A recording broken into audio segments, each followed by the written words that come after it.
Hey, what's up guys, Ollie here. So I've been using the Apple Watch Series 4 for just over a week now. I got it on release day. Wanted to give you my opinion on it, do a review of it and tell you if it's worth it. So I personally went for the stainless steel 40mm version. The reason I went for this one was mainly because I love the look of the stainless steel and I wanted to bring the watch strap that I had over from my previous Apple Watch, and I think these two make a great combination. Unfortunately though, it is on the pricey side. I wish Apple made a non-cellular version of the stainless steel model. But if you want to get the stainless steel model, you're going to have to go with the cellular version. From my previous Apple Watch videos, quite a few of you asked what's the size of my wrist.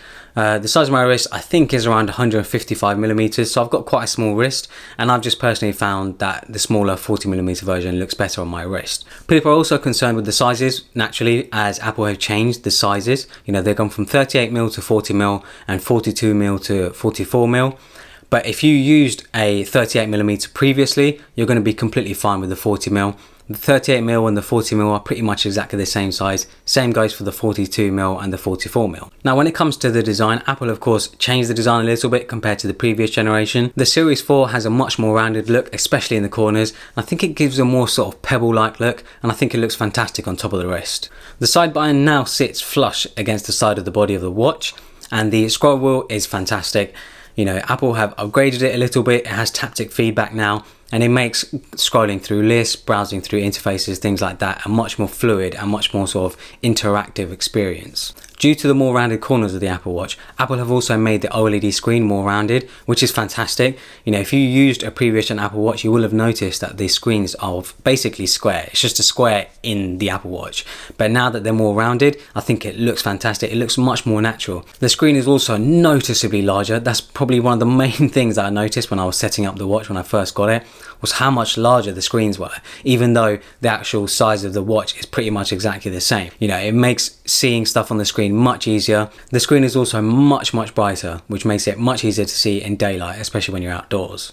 When it comes to performance, this is probably where I've seen the biggest difference, especially because I'm coming from a first generation Apple Watch. The speed difference is incredible. You know, going in and out of apps, using Siri, using various different things, doing different things. It's just a much more snappier experience. Everything just reacts so much quicker because of that new S4 chip. I've also found the overall UI animations to be much smoother, giving a much higher frame rate, which makes the sort of fluidity of the interface much better. The back of the watch has changed significantly compared to the previous gen. Now there's a new heart rate sensor, and I found the heart rate sensor to be much more accurate, and it measures my heart rate much more regularly. It doesn't measure heart rate continuously. The only way to do that is either to start a workout or go into the heart rate app. It can also do things like automatically detect a workout, which can be incredibly useful for people who do things like running, rowing and various other workouts. Being able to detect that automatically and then being able to set it on the Apple Watch makes it a much smoother, much faster experience. Before you had to go into the workout app and choose your workout, but now the Apple Watch can pretty much figure that out for you and get you going pretty much straight away. I've personally turned off automatic workout detection, mainly because I found that it actually helps with battery life. You know, if you're looking to get better battery life out of your watch, I would recommend turning that off. But when I'm using the watch normally without any workouts or anything like that, I found the battery life to be absolutely incredible. It easily lasts 2 or 3 days on a single charge, you know, which is much better compared to previous gen Apple Watches. My previous Apple Watch would barely last a day, so knowing that the Apple Watch Series 4 lasts 2 or 3 days is fantastic. Now when it comes to what I use the Apple Watch for, there are various things that I use it for. This can of course differ from person to person. I love being able to see information at a glance, you know, without having to get out my phone. This is why I love the infograph watch face. I know a lot of people aren't too sort of like happy with it. They don't think that the design is all that great.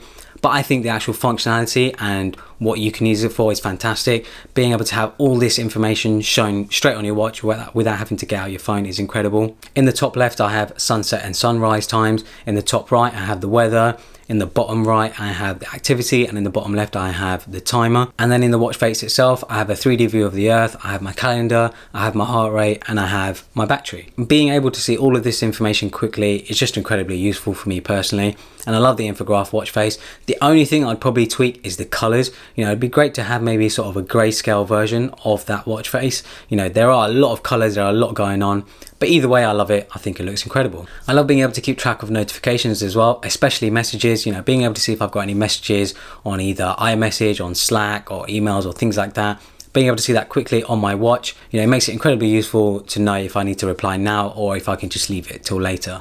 Activity tracking is also fantastic. You know, being able to see how many steps I do, measuring my heart rate, and then telling me to stand up when I've sat down for too long is great. You know, just a good way to measure my activity. Being able to set a timer is also brilliant. You know, one of the main things that I use it for is when I put something in the oven, I set a timer quickly on my Apple Watch, and then I know when my food is ready. Finally, one of the main things I use it for is being able to control music. So when I'm at the gym, I usually leave my phone in my pocket, or I put it in my hoodie pocket, and I leave my hoodie at the side because obviously I don't want to be wearing a hoodie when I'm working out.